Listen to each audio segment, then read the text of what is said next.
It was an important day in the yard. Everyone was busy and excited, making notes and taking photographs. A special visitor had arrived and was now the center of attention.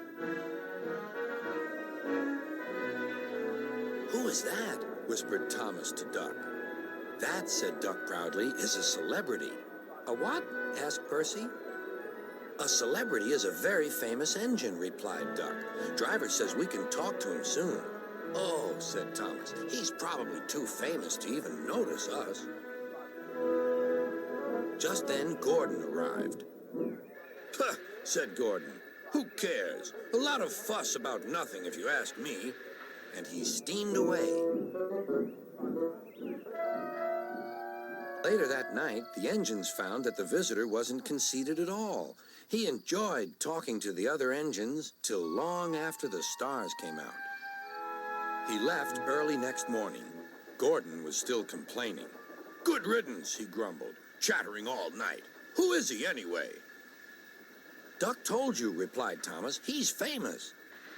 "As famous as me? Nonsense." "He's famouser than you. He went 100 miles an hour before you were even thought of." "Huh, so he says," huffed Gordon, "but I didn't like his looks. He's got no dome. Never trust domeless engines. They're not respectable. I never boast, but I'd say 100 miles an hour would be easy for me.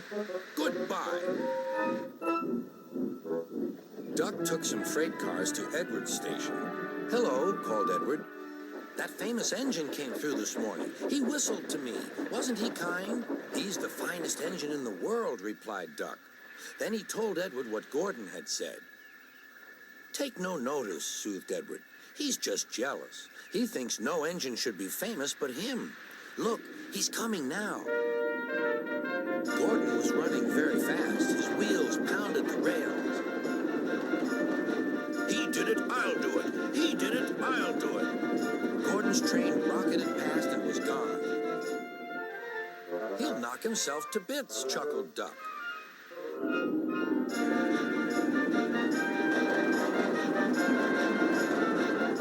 Gordon's driver eased him off. "Steady, Gordon. We aren't running a race." "We are then," said Gordon, but he said it to himself. Suddenly, Gordon began to feel a little strange.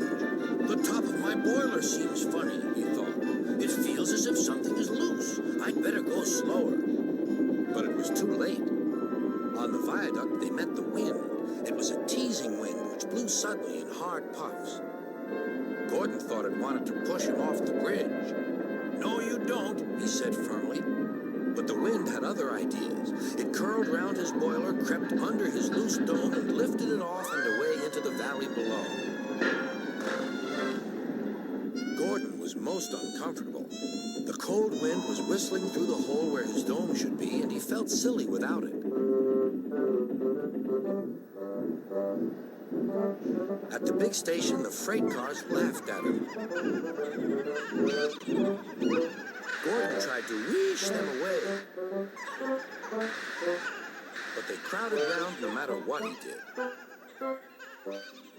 On the way back to the shed, he wanted his driver to stop and fetch his dome. "We'll never find it now," said the driver. "You'll have to go to the works for a new one." Gordon was very cross.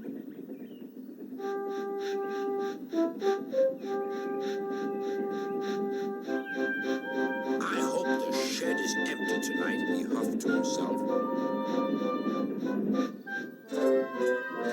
But all the engines were there waiting.